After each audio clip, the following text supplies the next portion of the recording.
Hello everyone, कैसे हैं आप लोग। आशा करता हूं आप सब ठीक होंगे। विद्यार्थियों, आज मैं आप सबके लिए अंग्रेजी का एक बहुत ही इम्पॉर्टेंट यूज़ लेकर आया हूं, जिसे आप बहुत ही आसानी से सीखने वाले हैं। सॉरी, एक नहीं बल्कि दो इम्पॉर्टेंट यूज़ आज की इस वीडियो में मैं आपको बताने वाला हूं। मैं रोहित सर, वीडियो शुरू करने से पहले आप सभी का तहे दिल से इस्तकबाल करता हूं आपके अपने YouTube channel English classes bye Rohit sir. तो आज का जो ये वीडियो है बहुत खास होने वाला है, क्योंकि आप सीखने वाले हैं अ लिटिल मोर का यूज। अ लिटिल मोर का हिंदी होता है थोड़ा और या थोड़ी और। ठीक इसी प्रकार से एक और इम्पॉर्टेंट यूज आपको बताऊंगा, जिसका हिंदी होता है थोड़ा कम, जिसे अंग्रेजी में बोलते हैं अ लिटिल लेस। तो ये दो इम्पॉर्टेंट यूज आज आप इस वीडियो में सीखने वाले हैं। तो वीडियो को स्किप मत कीजिएगा, खूब ध्यान से देखिए, सुनिए, समझिए और सीखिए। यूज ऑफ अ लिटिल मोर।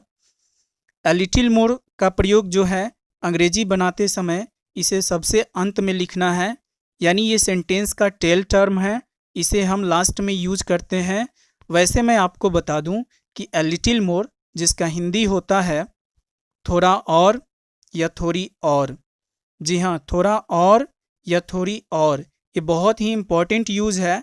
तो इसे सीखने के लिए जो आपको सबसे पहला काम करना है वो है इसका स्ट्रक्चर, जिसे आप अपने कॉपी में नोट कर लेंगे। इसे अपने कॉपी में नोट इसलिए करेंगे ताकि मैं आपको जब प्रैक्टिस के लिए कुछ होमवर्क दूं इस वीडियो के अंत में, तो आप इसी स्ट्रक्चर की सहायता से उसे बना सकें। तो ये स्ट्रक्चर काफ़ी इम्पोर्टेंट है। पहले आपको समझना है कि subject plus should plus V1 plus other word plus a little मोर। जब हिंदी में अन्य शब्द रहेगा तो अदर वर्ड का प्रयोग करेंगे, अगर हिंदी में अन्य शब्द नहीं है तो अदर वर्ड का प्रयोग नहीं करेंगे, और सबसे अंत में अ लिटिल मोर को जोड़ देना है वाक्यों में। तो चलिए इस स्ट्रक्चर की सहायता से कुछ उदाहरण को देखते हैं, जिसे मैंने आपके लिए बनाया है। आप समझने का प्रयास करेंगे। पहला सेंटेंस है, आपको थोड़ा और पढ़ना चाहिए, जिसे अंग्रेजी में हम बनाएंगे। आपको थोड़ा और पढ़ना चाहिए, इसका अंग्रेजी होगा you should read a little more. You should read a little मोर। अगला एग्जाम्पल हम लोग देखेंगे। दूसरा एग्जाम्पल, उसे थोड़ा और बोलना चाहिए। उसे थोड़ा और बोलना चाहिए, इसे अंग्रेजी में बनाएंगे he should speak a little more. He should speak a little मोर। तो यहाँ मैंने दो एग्जाम्पल बताए हैं। चलिए कुछ और एग्जाम्पल भी देखते हैं, जिसे आप समझने का प्रयास करेंगे। अगला एग्जाम्पल है, नेहा को थोड़ी और कोशिश करनी चाहिए। नेहा को थोड़ी और कोशिश करनी चाहिए, तो इसे हम अंग्रेजी में बनाएंगे Neha should try a little more. Neha should try a little मोर। अगला एग्जाम्पल है, तुम्हें थोड़ा और आराम करना चाहिए। तुम्हें थोड़ा और आराम करना चाहिए, तो इसे हम अंग्रेजी में बनाएंगे you should take rest a little more. You should take rest a little more. चलिए इसके बाद जो है कुछ और एग्जाम्पल देखते हैं। हमारा अगला एग्जाम्पल है, तुम्हें थोड़ी और अंग्रेजी सीखनी चाहिए। तुम्हें थोड़ी और अंग्रेजी सीखनी चाहिए, तो इसे हम अंग्रेजी में बनाएंगे you should learn English a little more. You should learn English a little more. हमारा अगला एग्जाम्पल है, तुम्हारे भाई को थोड़ा और दूध पीना चाहिए। तुम्हारे भाई को थोड़ा और दूध पीना चाहिए, जिसे हम अंग्रेजी में बनाएंगे your brother should drink milk a little more. Your brother should drink milk a little मोर। तो उदाहरण को खूब अच्छी तरीके से समझते हुए चलना है। अगला एग्जाम्पल है, हम लोगों को थोड़ा और खेलना चाहिए। हम लोगों को थोड़ा और खेलना चाहिए, इसे अंग्रेजी में बनाएंगे we should play a little more. We should play a little more. हमारा अगला एग्जाम्पल है राहुल को थोड़ा और लिखना चाहिए। राहुल को थोड़ा और लिखना चाहिए, तो इसे अंग्रेजी में बनाएंगे Rahul should write a little more. Rahul should write a little मोर। तो ये आपको अ लिटिल मोर के कुछ एग्जाम्पल्स थे, जिसे मैंने समझाने का प्रयास किया है। उम्मीद है कि आपको समझ में आया होगा। जिस तरह से अ लिटिल मोर का यूज हमने सीखा, ठीक उसी प्रकार से हम लोग अगला यूज ए लिटिल लेस का भी सीखेंगे। ए लिटिल लेस जिसका हिंदी होता है थोड़ा कम। Use of a little less, इसे हिंदी में हम लोग क्या कहेंगे? थोड़ा कम। तो जिस तरह से ए लिटिल मोर को हमने सीखा है, ठीक उसी तरह से ए लिटिल लेस का भी प्रयोग हम लोग सीखेंगे।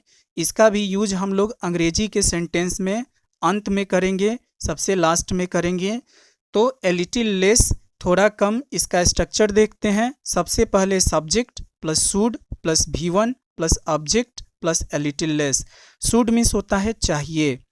तो जैसा कि मैं शुड का यूज इसके पहले ऑलरेडी पढ़ा चुका हूँ, यूट्यूब पे एक वीडियो अपलोड कर चुका हूँ, आप चाहे तो सर्च करके देख सकते हैं और शुड का यूज सीख सकते हैं।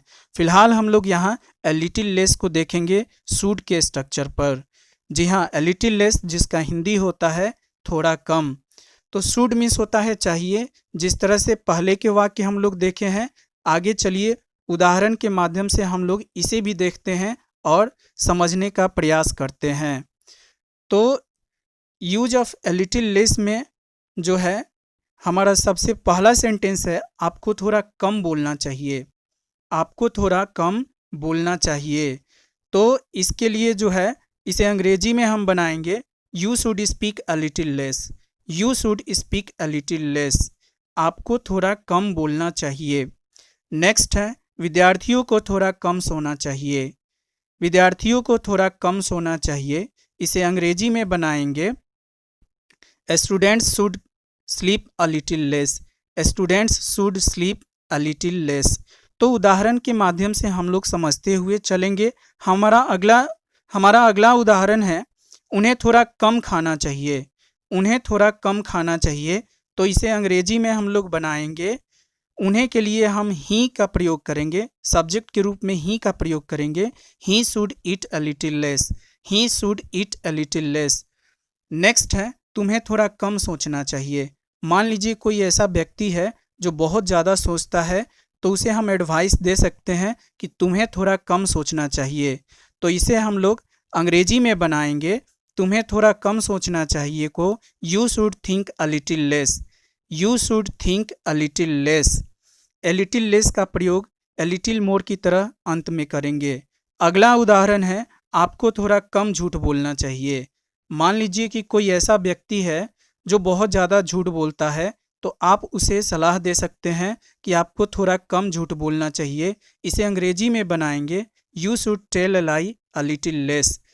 उसी तरह से अगला उदाहरण है उसे थोड़ा कम हंसना चाहिए। उसे थोड़ा कम हंसना चाहिए, इसे हम अंग्रेजी में बनाएंगे, उसे थोड़ा कम हंसना चाहिए को अंग्रेजी में बनाएंगे he should laugh a little less. He should laugh a little less. तो उदाहरण के माध्यम से हम समझने का प्रयास करेंगे। जिस तरह से ए लिटिल मोर का यूज हुआ, ठीक उसी तरह से ए लिटिल लेस का भी यूज हुआ है। अगला उदाहरण है आपको मिठाई थोड़ी कम खाना चाहिए। आपको मिठाई थोड़ी कम खानी चाहिए, you should eat sweets a little less. You should eat sweets a little less. Next है सुनीता को थोड़ी कम चाय पीनी चाहिए। सुनीता को थोड़ी कम चाय पीनी चाहिए, जिसे अंग्रेजी में बनाएंगे Sunita should take tea a little less. Sunita should take tea a little less. A little less का प्रयोग सेंटेंस के अंत में करेंगे। तो ये उदाहरण जो है आपके लिए काफ़ी इम्पोर्टेंट है। आप चाहें तो आप इसे अपने नोटबुक में लिख सकते हैं और इसे समझने का प्रयास कर सकते हैं। अगर आपको शुड का स्ट्रक्चर आता है, अगर आप शुड का स्ट्रक्चर पढ़ चुके हैं, तो मुझे लगता है आपके लिए यह जो है काफ़ी आसान है। आप इसे काफ़ी आसानी से समझ जाएंगे। अब चलिए हम आपको कुछ उदाहरण के आपको जो है कुछ प्रैक्टिस देते हैं। प्रैक्टिस सेट में आपको कुछ वाक्य देते हैं जिसे आप बनाएंगे। इसमें पहला वाक्य है आपको थोड़ा और गीत गाना चाहिए। नेक्स्ट है उसे थोड़ी और प्रतीक्षा करनी चाहिए। अगला सेंटेंस है हम लोगों को मसालेदार चीज़ें थोड़ा कम खाना चाहिए। नेक्स्ट है हम लोगों को मसालेदार चीज़ें थोड़ा कम खाना चाहिए। नेक्स्ट है तुम्हारे भाई को थोड़ा कम सोचना चाहिए। उसके बाद है उन लोगों को थोड़ी और कोशिश करनी चाहिए। तो ये प्रैक्टिस जो है आप अपने कॉपी में उतार लेंगे इन वाक्यों को और इसे बनाने का प्रयास करेंगे। चलिए कुछ और वाक्यों को देखते हैं। हमारा अगला वाक्य है, विद्यार्थियों को थोड़ा कम खाना चाहिए। विद्यार्थियों को थोड़ा कम खाना चाहिए। नेक्स्ट है, बड़ों के सामने छोटों को थोड़ा कम बोलना चाहिए। बड़ों के सामने छोटों को थोड़ा कम बोलना चाहिए। नेक्स्ट है, आपको थोड़ा और कठिन परिश्रम करना चाहिए। नेक्स्ट है, हम लोग को हिम्मत बांधकर थोड़ा और कोशिश करना चाहिए। हम लोगों को हिम्मत बांधकर थोड़ा और कोशिश करना चाहिए। उसके बाद है, उसे थोड़ा कम बहाना बनाना चाहिए।